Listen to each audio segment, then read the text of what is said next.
Siellä on Helsingin keskustassa nähtynyt sellainen sinihaalarinen, lyhytkasvuinen mies, jolla on semmoiset italianmalliset viikset, punainen hattu päässä. Hän on yrittänyt tunkeutua siellä viemäreihin Helsingin viemäriverkostoa myöten ja yksi ohikulkija oli saanut haastateltua sitä miestä ja kysynyt, että mikä on hätänä.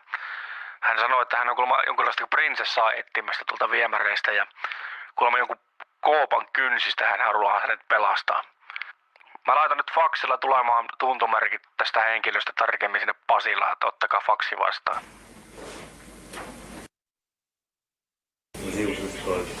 Kyllä toi joka tapauksessa tsekataan pois toi. Ja karhu on koko ajan valmiudessa tämmöisiä tilanteita varten.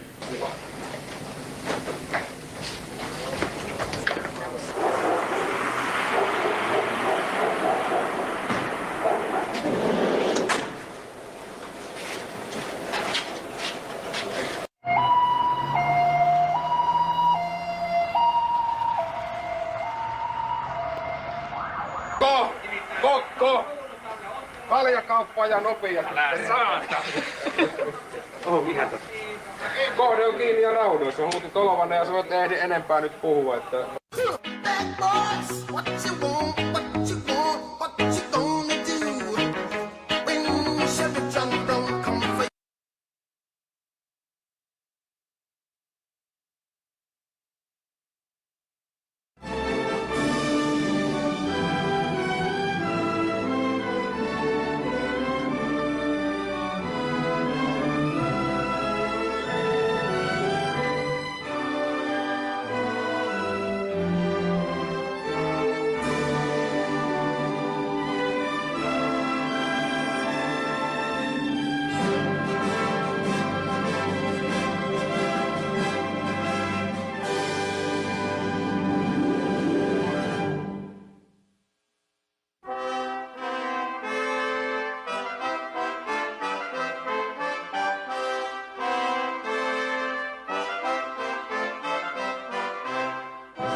Distinguished guests, the President of the United States, Joe Biden.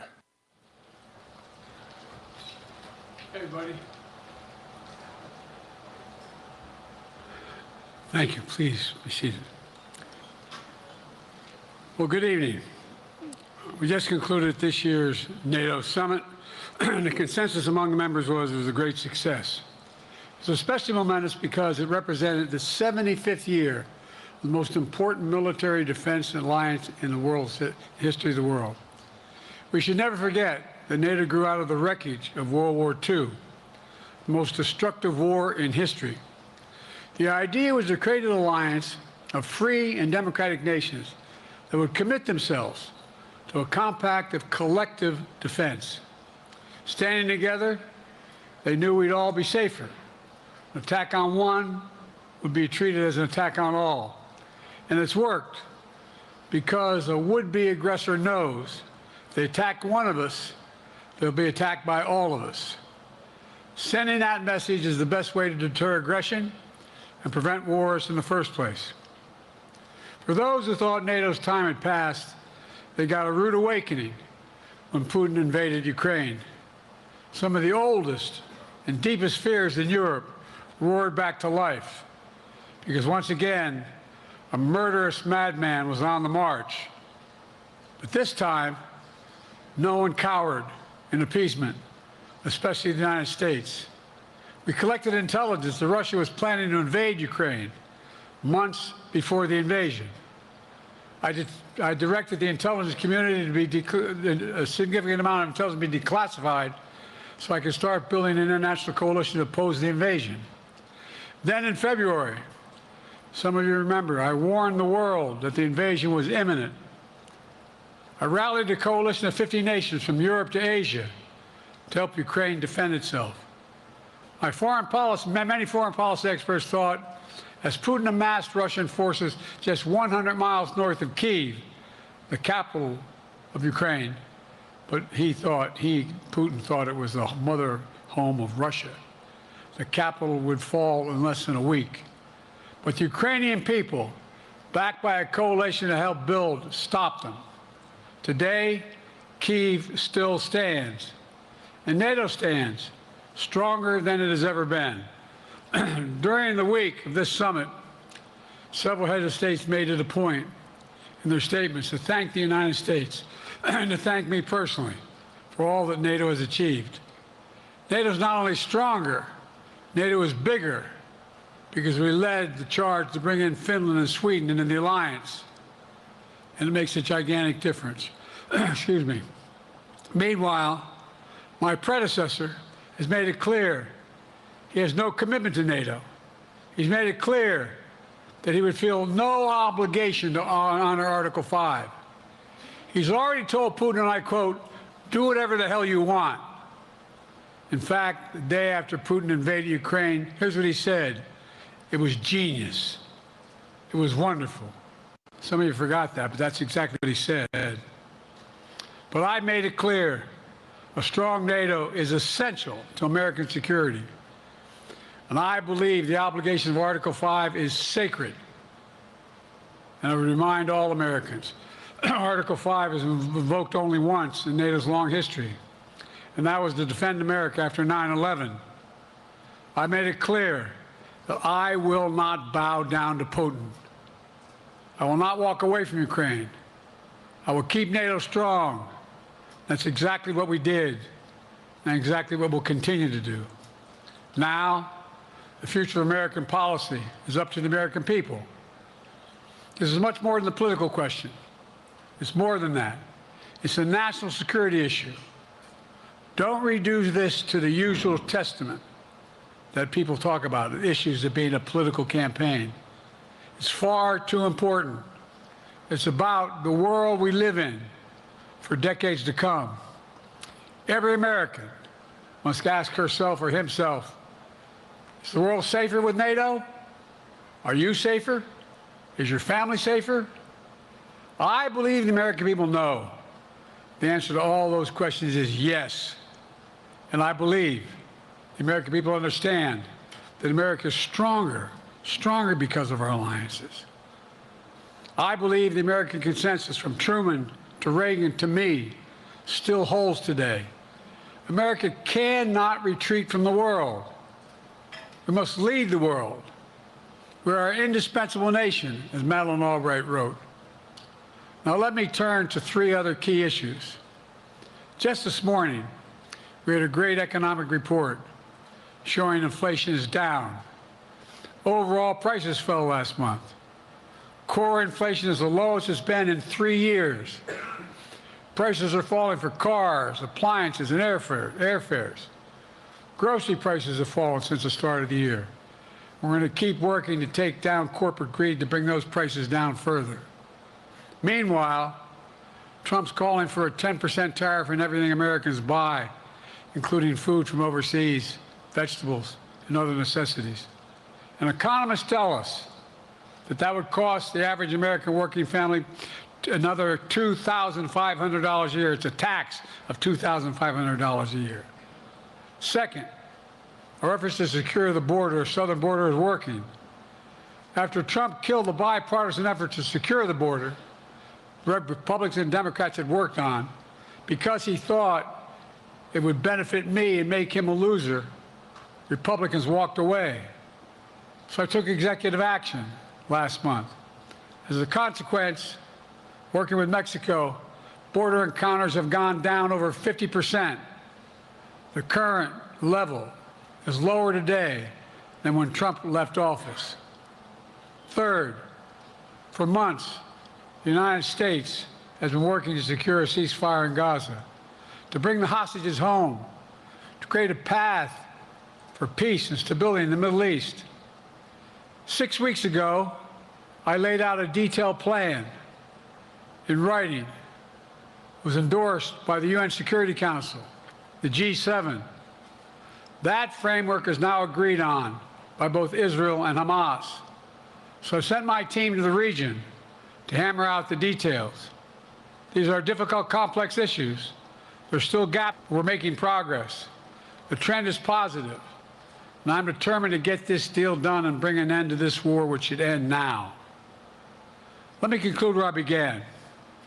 We're the United States of America. We are the indispensable nation. Our leadership matters. Our partnerships matter. This moment matters. We must rise to meet it.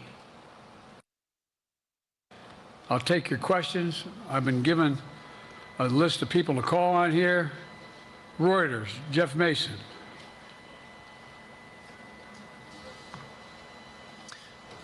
Mr. President, your political future has hung over the NATO summit a little bit this week. Speaker Pelosi made a point of suggesting that your decision on whether to stay in the race was still open. George Clooney and a handful of lawmakers have called on you to step aside.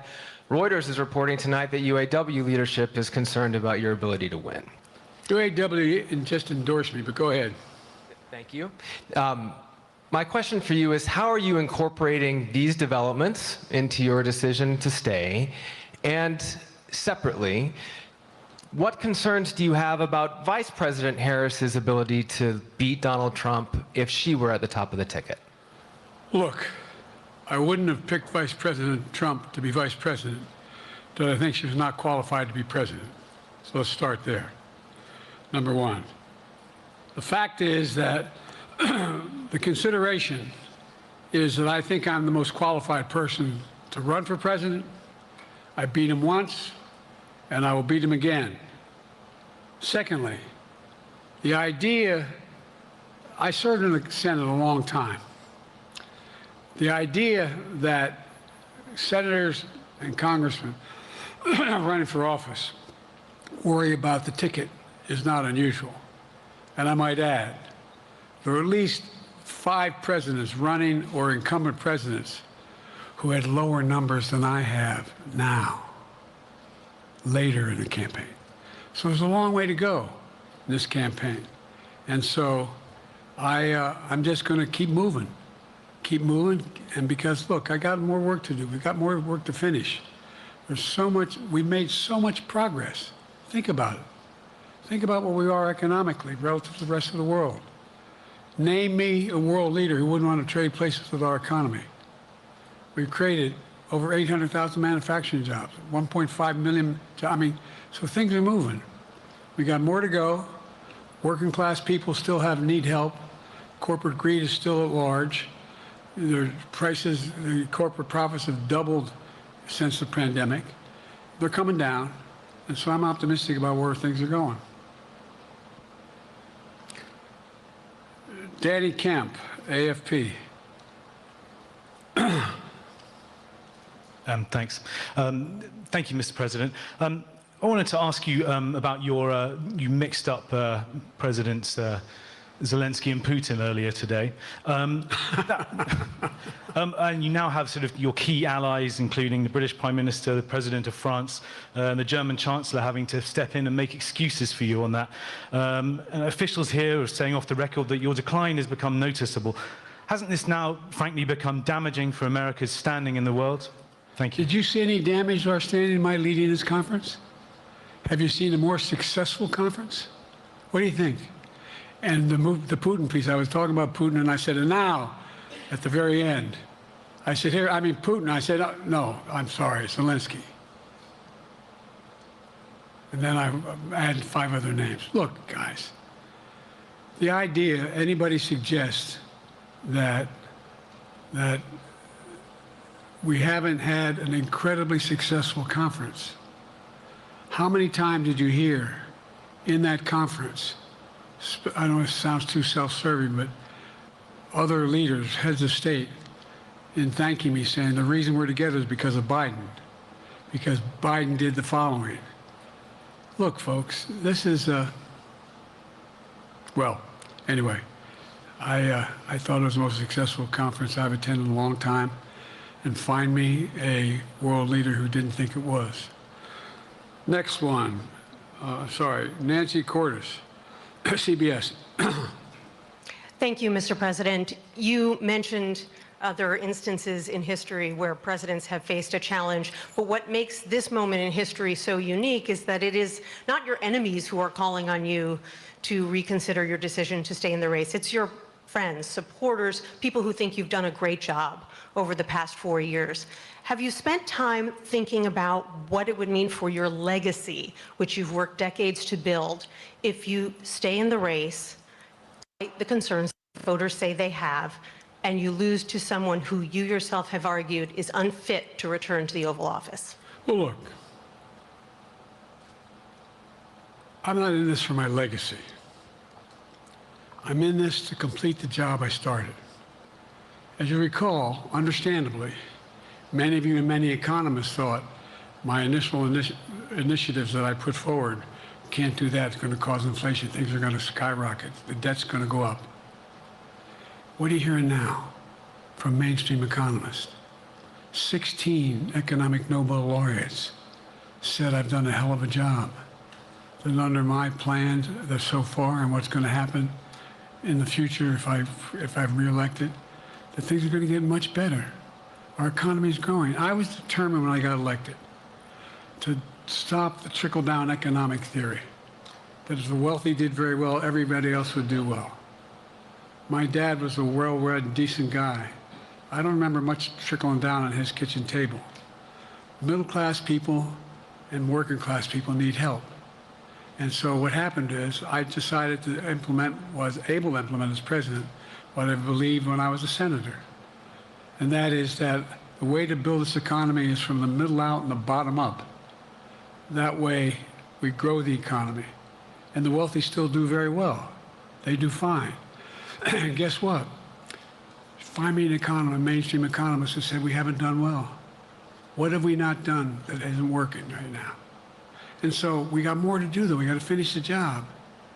And by the way, I come from the corporate state of the world. Delaware has more corporations registered in Delaware than every other state in the nation combined. I'm not anti-corporate, but corporate profits have doubled since the pandemic, doubled. It's time things get back in order a little bit. It's time, for example, if I'm reelected, we're going to make sure that rents are kept at 5% increase in corporate rents for apartments and the like and homes are limited to 5%. We're going to make a lot of changes that I've been talking about because we're going to continue to grow this economy. And by the way, I know, remember how I got so roundly criticized for being so pro-union, not labor, union. Well, guess what? I've been the most pro-union labor president in history. Not a joke. And guess what? We had the Treasury Department do a study. When unions do better, everybody does better. Everybody does better. And we talk about how, for example, remember when we talked about getting the computer chip industry back in the United States? Used to be 40% of the industry. We invented the chip. 40% of the industry was in the United States. And former presidents decided that the best way to do it is find the cheapest labor in the world, send the product over there and import what the product was. And so what did I do? I was told not to go over to Europe, to Asia, including Europe, but Asia. And I remember going to South Korea, convincing them to invest $20 billion in the United States to build computer chip factories. And I asked why when they finally decided to do it. And the answer was because you have the safest economy in the world and you have the best workers in the world. So the whole idea here is we've invested, there's over $50 billion in investment in computer chip manufacturing just coming in the bean. None of you thought that would happen. None of you thought that would happen. But it's happening. It's happening. And it's going to grow economies all through. And by the way, red states and blue states. Matter of fact, there's as much in red states as in blue states. I've made no distinction. So my generic point is that the idea that we can't continue to build and grow the economy, make it fairer. And like I said, from my standpoint, when the middle class does well, that's when the whole economy grows.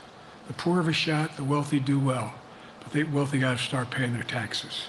As a follow-up, sir, you mentioned that your Vice President Kamala Harris would be elaborate on that.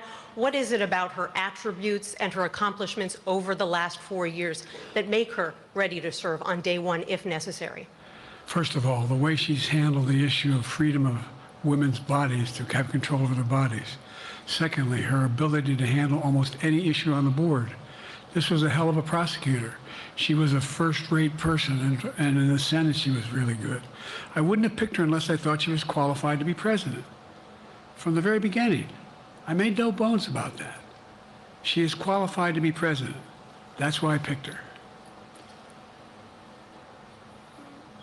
Felicia Schwartz, Financial Times. Thank you, Mr. President. The presidency is the most straining job in the world, and it's 24/7. How can you say you'll be up for that next year, in 2 years, in 4 years, given the limits you've acknowledged that you have today? The limits I've acknowledged I have?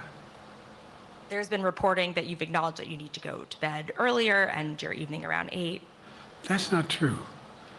Look, what I said was, instead of my every day starting at 7 and going to bed at midnight, it'd be smarter for me to pace myself a little more. And I said, for example, the 8, 7, 6 stuff, instead of starting a fundraiser at 9 o'clock, start at 8 o'clock. People get to go home by 10 o'clock. That's what I'm talking about. I'm not talking about, and if you looked at my schedule since I made that stupid mistake in the campaign, in the debate, I mean, my schedule has been full bore. I've done, where's Trump been? Riding around in his golf cart, filling out his scorecard before he hits the ball? I mean, look, he's done virtually nothing. And I have, I don't know how many, don't hold me to it, roughly 20 major events. Some of them with thousands of people showing up. And so I just think it's better. I always have an inclination, whether I was playing sports or doing politics, just to keep going, not stop. I just got to just pace myself a little more. Pace myself.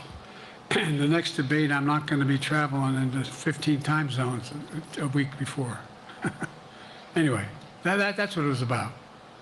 That's what it was about. And by the way, even with that, I love my staff, but they add things all the time. At the very end, I'm catching hell from my wife for that. Anyway, I'm sorry. Zeke Miller, Associated Press. Thank you, Mr. President. 2 questions for you. First, on the NATO summit, President Zelensky, in your meeting with him, he pressed you to lift your limitations on the Ukrainian use of American weapons, saying that, in his public remarks afterwards, saying that Ukraine cannot win the war unless those limitations are lifted. Are you reconsidering your position on that? And then secondly, following up on Felicia's question there, leaders of your own party have said that they're not worried about that debate. They're worried about the next bad night and the bad night after that. How can you reassure the American people that you are up to the task and that there won't be more bad nights at a debate stage or somewhere else? First thing about Zelensky asking for the ability to strike deep into Russia. We've allowed Zelensky to use American weapons in the near term and the near abroad into Russia. Whether or not he should be attacked. For example, should Zelensky, he's not. If he had the capacity to strike Moscow, strike the Kremlin, would that make sense? It wouldn't. The question is, what's the best use of the weaponry he has, and the weaponry we're getting to him? I've gotten a more long-range capacity, as well as defensive capacity. And so our military is working. I'm following the advice of my commander-in-chief, the chief of staff of the military, as well as the Secretary of Defense and our intelligence people. And we're making a day-to-day basis on what they should and shouldn't go, how far they should go in. That's a logical thing to do. Second question related to Bad nights, sir. How can you reassure the American people that you won't have more bad nights, whether they be on a debate stage or on some matter of foreign policy? Well, I tell you what, the best way to assure them is the way I assure myself. And that is, am I getting the job done? Am I getting the job done? Can you name me somebody who's got more major piece of legislation passed in 3.5 years? I created 2,000 jobs just last week. So if I slow down, I can't get the job done. That's a sign that I shouldn't be doing it. But there's no indication of that yet. None. What do we got here?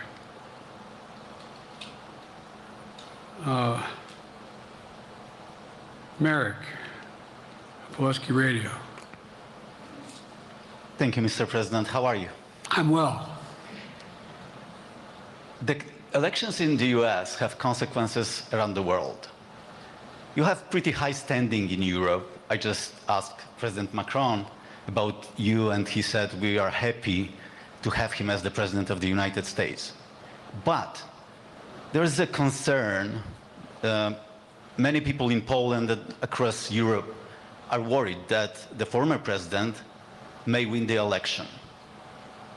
And there's a lot of concern that Donald Trump may weaken NATO, stop supporting Ukraine, or push Ukraine to give up territories to Russia. They're correct. And yourself was warning just 2 minutes ago about it.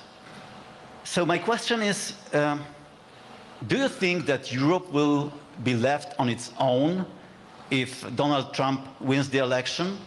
And what's your advice to European leaders to prepare for possible US disengagement? Well, look, I think, how can I say this without sounding too self-serving? I've not had any of my European allies come up to me and say, Joe, don't run.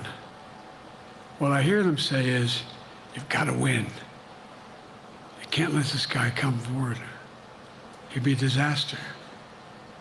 He'd be a disaster.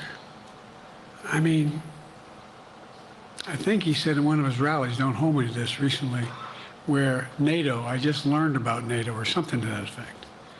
Foreign policy has never been his strong point. And he seems to have an affinity to people who are authoritarian. That worries, as I tell you from Poland, that worries Europe. That worries Poland.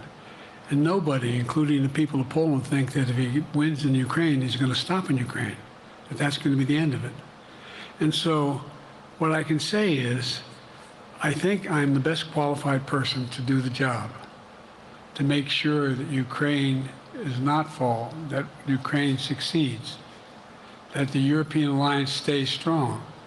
You may recall, no one was talking about Finland joining NATO.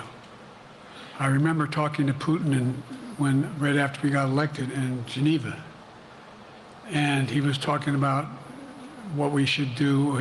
We couldn't be in Eastern Europe, etc. And I said, you're looking for the Finlandization of Ukraine. I said, you're going to get the NATOization of Finland. And about 4 weeks later, I got a call. No, that's not true. Probably 5 months later, from the president of Finland, could he come and see me? Because in my office, I invited him to the Oval Office. We sat down and talked. He said, he joined NATO, could I help? And I did. It wasn't automatic. And then I got a call from the Swedes. I beg your pardon?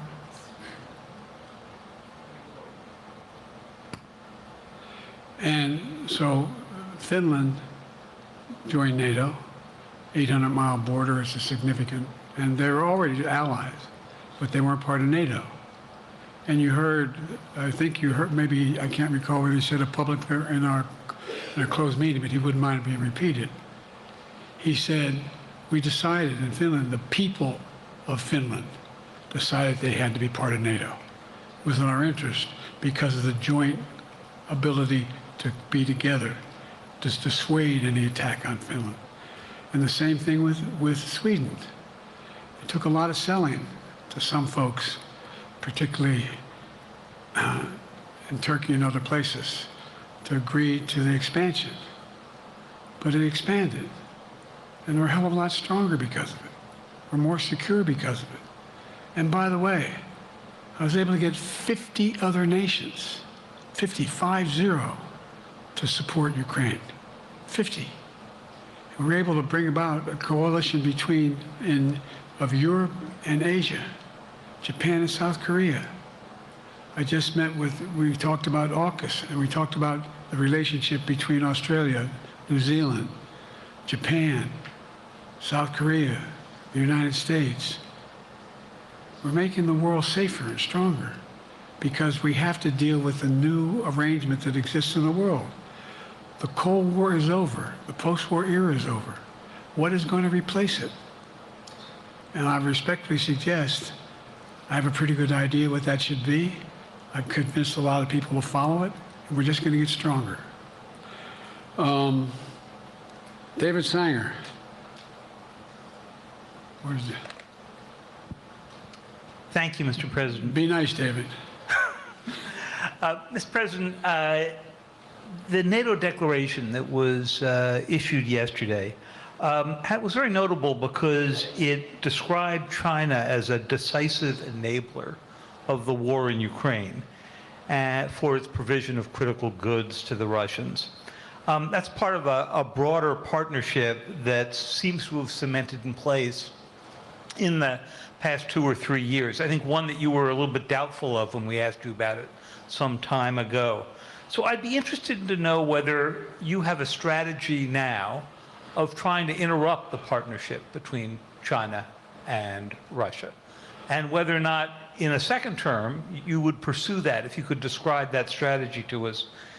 And along the way, could you also tell us whether you think, just to follow up on Felicia's question, that if you were in a room with Vladimir Putin again, the way you were 3 years ago, or with President Xi, that a few years from now you will be able to go negotiate with them, handle them one-on-one? Well, the first part of the question is, we discussed and I raised in the NATO summit, and others raised, the future of China's involvement, what they're going to do. What they're doing with Russia in terms of accommodating, facilitating, they're getting access to additional, they're not supplying weapons themselves, they're supplying mechanisms for them to be able to get weapons. And China's position is basically, and I've spent more time with Xi Jinping than any world leader has, over 90 hours since being vice president all the way through, for real. And by the way, I handed all my notes. But my point is that Xi believes that China is a large enough market that they can entice any country, including European countries, to invest there in commitments from Europe to do A, B, C, or D, or not to do certain things. What's happened is we had a long discussion about what we cannot, we have to make clear China has to understand that if they are supplying Russia with information and capacity, along with working with North Korea and others to help Russia in armament, that they're not going to benefit economically as a consequence of that by getting the kind of investment they're looking for. And so, for example, we're in a situation where, and we've reestablished direct contact with China after that, remember the balloon, quote unquote, going down, and all of a sudden things came to an end? Well, we set up a new mechanism. There's a direct line between Xi and me, and our military has direct access to one another, and they contact one another when we have problems. The issue is that we have to make sure that Xi understands there's a price to pay for undercutting both the Pacific Basin as well as Europe, and as it relates to Russia and dealing with Ukraine. And so we, for example, if you want to invest in China, as you know this area really well. If you want to invest in China, you have to have a 51% Chinese owner. You have to make sure that you do by their rules, and you don't have the authority, and that you have to provide all access to all the data and information you have. There was a while there, as you recall, the last administration and other administrations, where the access to that market was enticing enough to get companies to come in because they had access to over 1 billion people in a market, not 1 billion, but a lot of people in the market. And so they were doing it. But that got curtailed when we started saying we're going to play by the same rules. For example, the idea they don't abide by the international rules related to subsidizing products by the government funding. So guess what? They're not going to be able to export their electric vehicles to the United States without a significant tariff. Others are doing the same thing around the world. But it is a concern. It is a concern that you have both China, North Korea, Russia, Iran, countries that are not necessarily coordinated in the past, looking to figure out how they can have impact. Do you have a strategy to interrupt that impact? Yes, I do, but I'm not prepared to talk about the detail of it in public. And I think you'll see that some of our European friends are going to be curtailing their investment in Russia.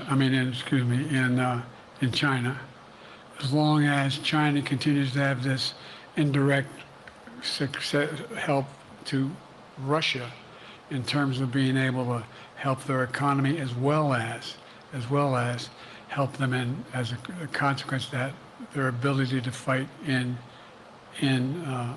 Ukraine.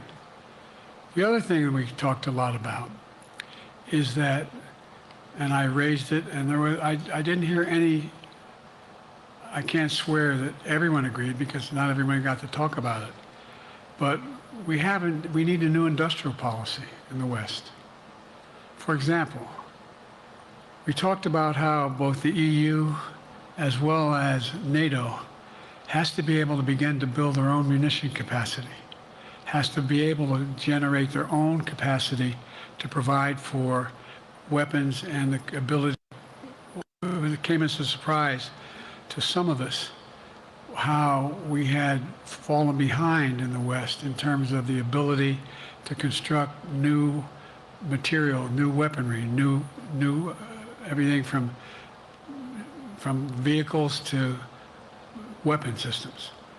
And so one of the things that came out of this was we're going to be meeting again with a number of my colleagues, my European colleagues, is what do we do to increase the capacity of the West, particularly in Europe and Japan, to be able to generate kind of ability to produce their own weapon systems. Not just for themselves, but to be able to generate that. It's the same, that's what Russia's trying to figure out. That they went to China and they didn't get the weapons, but then they went to North Korea. But we're going to be in a position where the West is going to become the industrial base for it to be able to, the ability to have all the defensive weapons that we need. That was a discussion as well. President, I'm not sure you answered on whether you would be ready to go deal with Putin and Xi 2 or 3 years from now. I'm ready to deal with them now and 3 years from now. Look,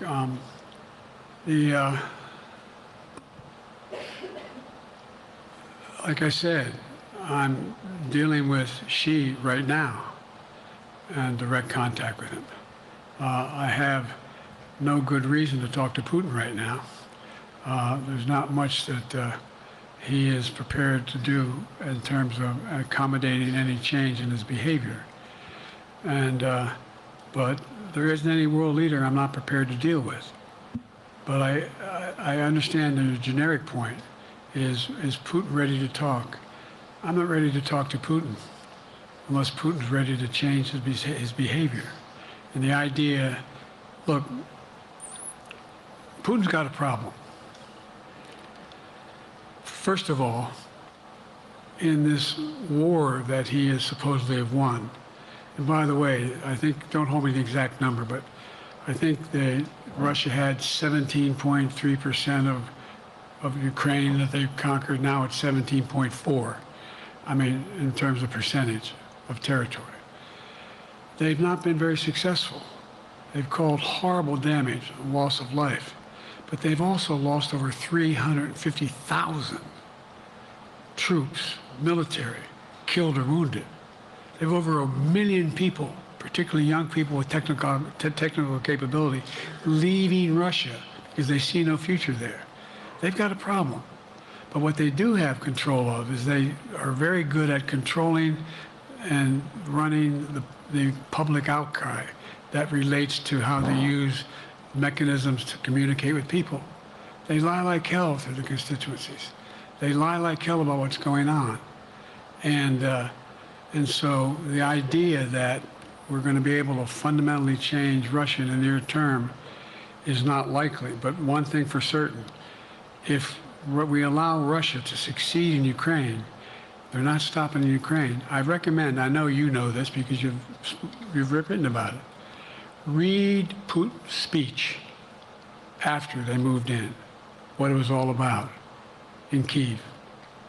It wasn't about just, anyway, read what his objective is.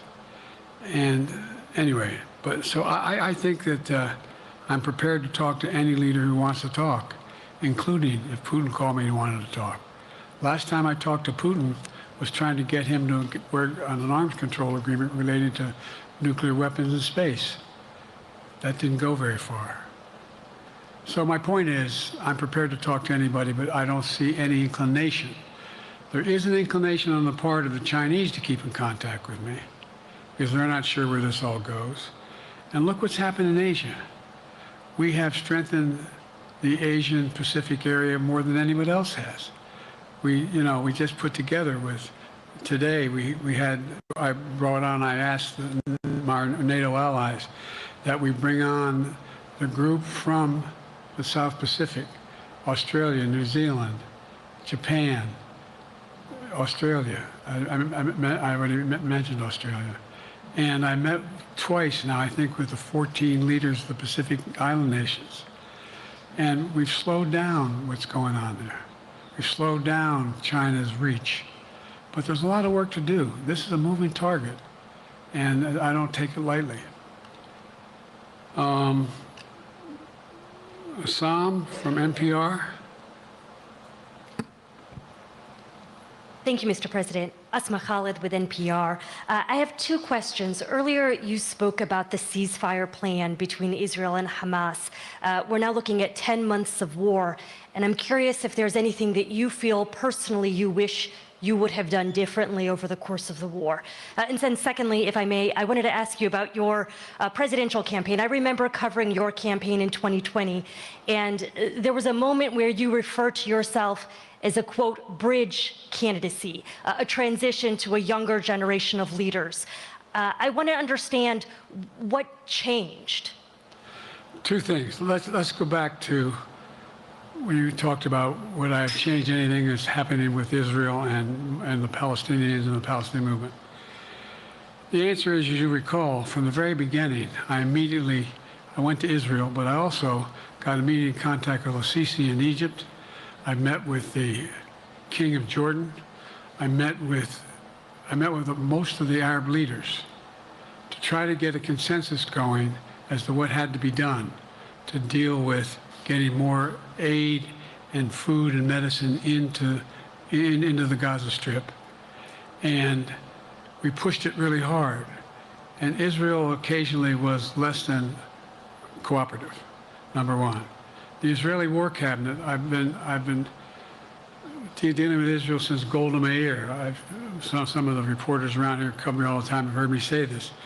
The first time I met with Golda Meir, I sat across from her at her desk, and her assistant was Rabin sitting next to me. That's how far back I go. I know Israel well, and I support Israel.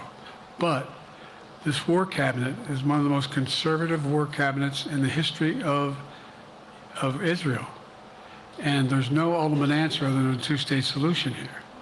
And so what was able to be done in terms of the plan I put together was it would be a process for a two-state solution. And we get the Arab nations to, particularly from Egypt all the way to Saudi Arabia, to be in a position where they would cooperate in the transition so that they could keep the peace in Gaza without Israeli forces staying in Gaza. The question has been from the beginning, what's the day after in Gaza? And the day after in Gaza has to be, the end of the day after has to be no occupation by Israel on the Gaza Strip, as well as the ability for us to get in and out as rapidly as you can, all that's needed there. I've been disappointed that some of the things that I've put forward have not succeeded as well, like the port we attached from Cyprus. I was hopeful that would be more successful. But that's why when I went to Israel immediately after the massacres that occurred at the hands of Hamas, the one thing I said to the Israelis, and I met with the War Cabinet and with Bibi, don't make the same mistake America made after bin Laden. There's no need to occupy anywhere. Go after the people who did the job. You may recall, I still get criticized for it, but I was totally opposed to the occupation and trying to unite Afghanistan. Once we got bin Laden, we should have moved on, because it was not no one's ever going to unite that country.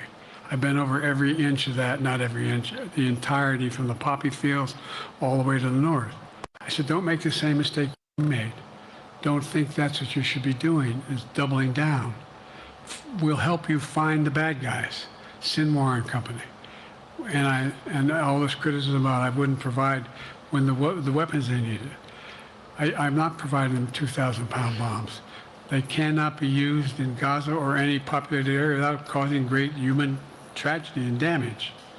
But remember what happened when you had the attack on Israel with rockets and ballistic missiles.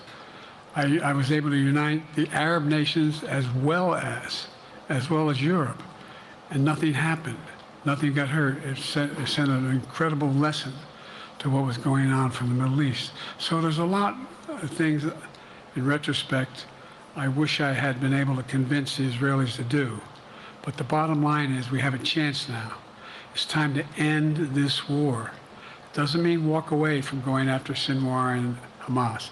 And if you notice, you know better than most, there is a growing dissatisfaction on the West Bank from the Palestinians about Hamas. Hamas is not popular now. And so there's a lot of moving parts. I just have to keep moving to make sure that we get as much done as we can toward a ceasefire,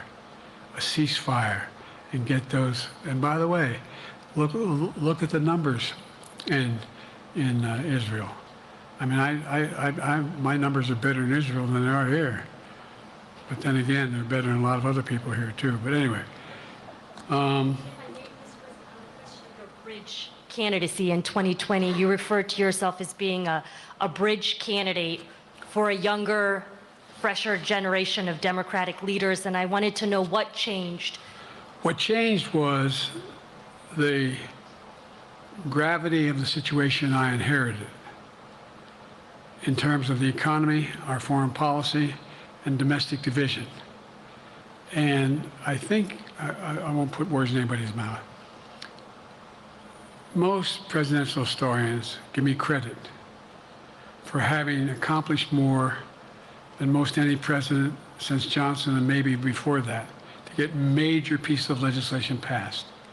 And what I realized was my long time in the Senate had equipped me to have the wisdom to know how to deal with the Congress to get things done.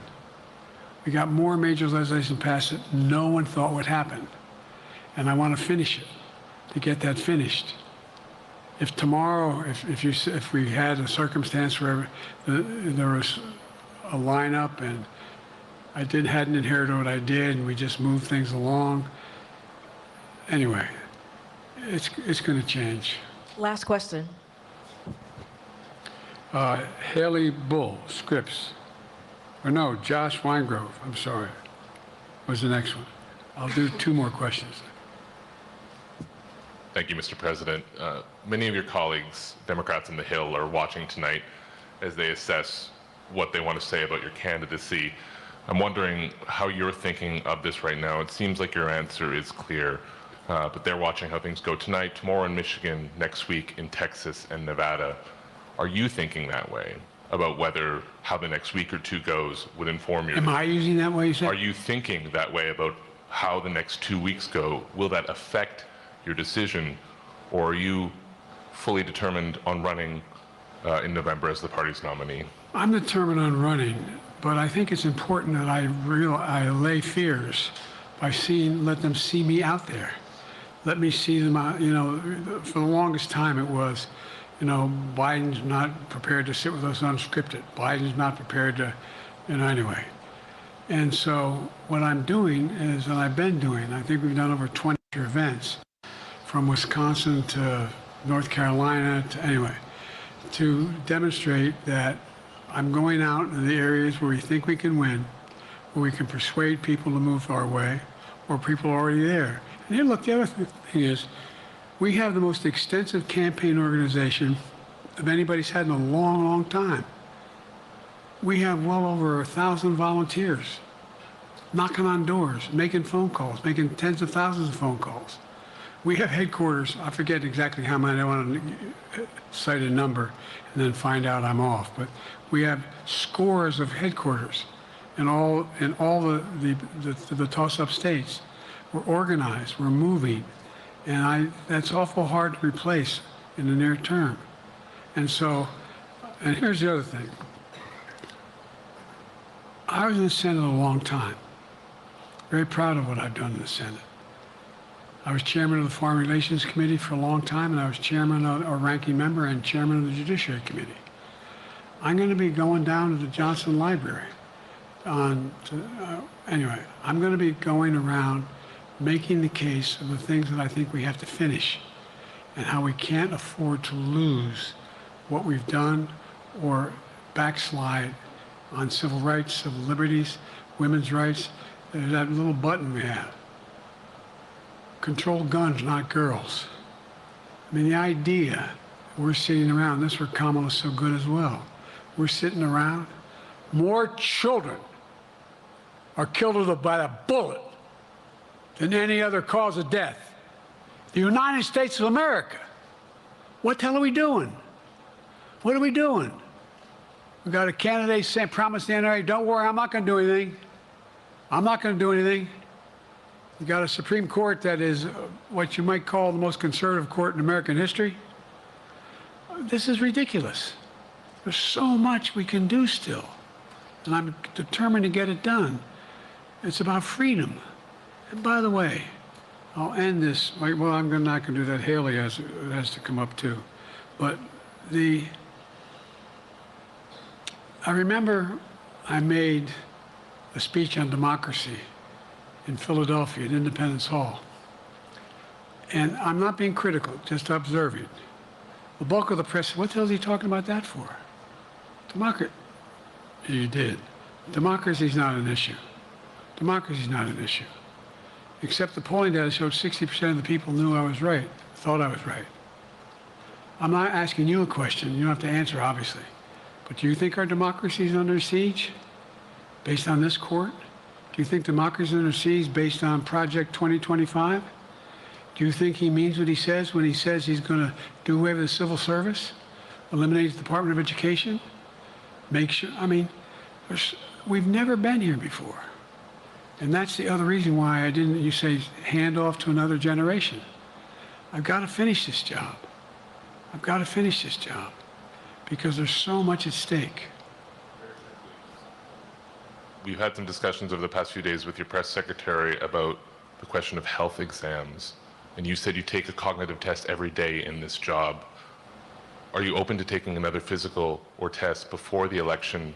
Governor Whitmer of Michigan, for instance, said it wouldn't hurt to take a test. Well, look, two things. One, I've taken 3 significant and intense neurological exams by a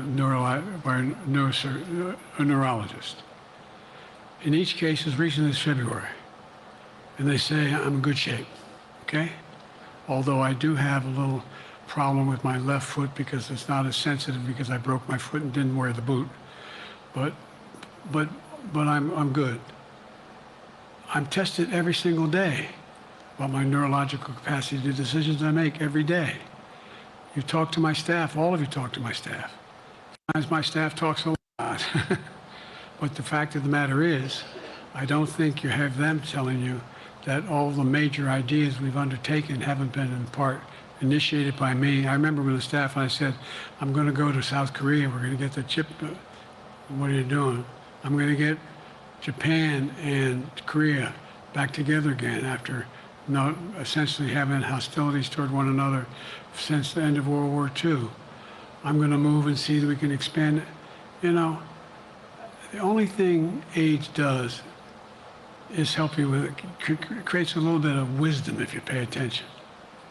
And so the point I'm making is, I think it's important that if the neurologist tells me he thinks I need another exam, and by the way, I've laid every bit of the record out, hadn't hidden a thing. You ought to ask Trump for his, okay? I laid it all out. And every single day I'm surrounded by good docs. If they think there's a problem, I promise you, or even if they don't think it's a problem, they think I should have a neurological exam again, I'll do it. But no one's suggesting that to me now. And I'll ask you another question. No matter what I did, no one's going to be satisfied. Did you have 7 docs? Did you have 2? Who'd you have? Did you do this? How many times did you? So I am not opposed if my doctors tell me I should have another neurological exam, I'll do it. But that's where I am. Haley Bull, Scripps. Thank you, Mr. President. You said you're making decisions on a day-to-day basis when it comes to support for Ukraine. Does that mean you have not closed the door on further considering lifting restrictions for U.S.-made weapons inside Russia? And if I may, your convention is coming up where your delegates are pledged to make you the official nominee.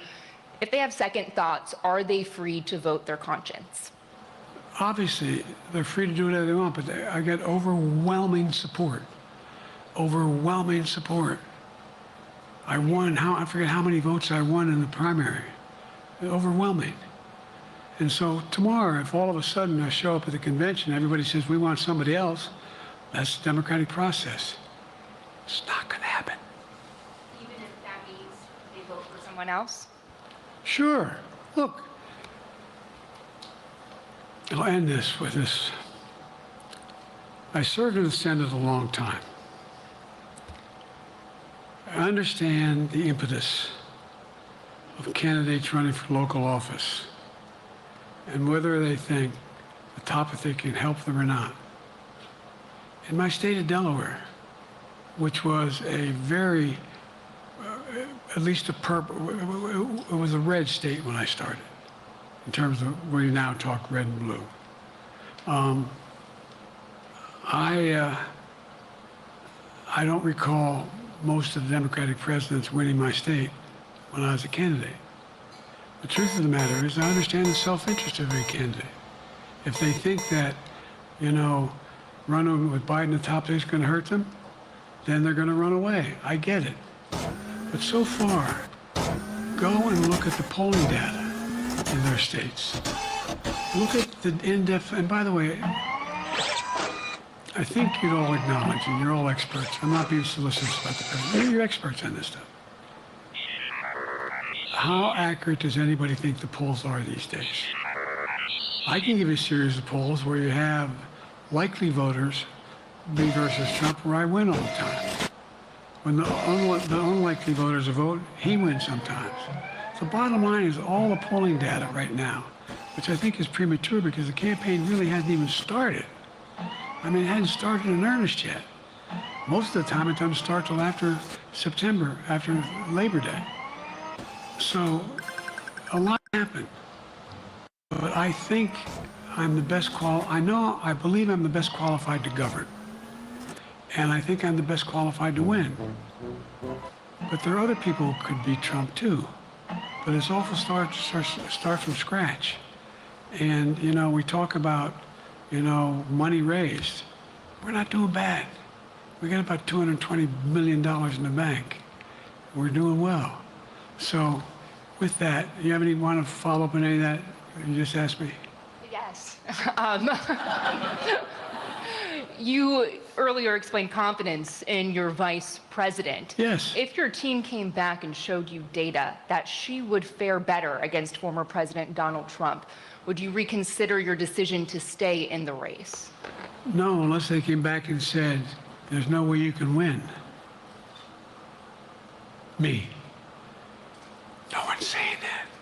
No poll says that. Okay. Thanks. This ends tonight's press conference. Thanks, everybody.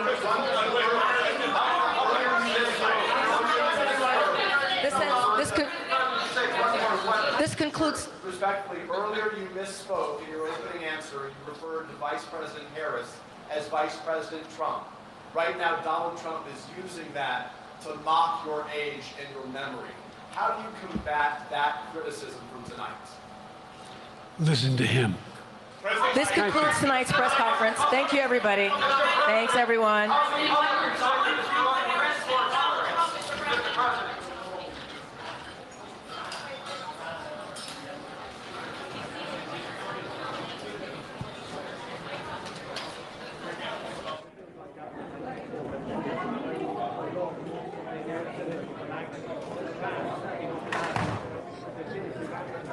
Good night.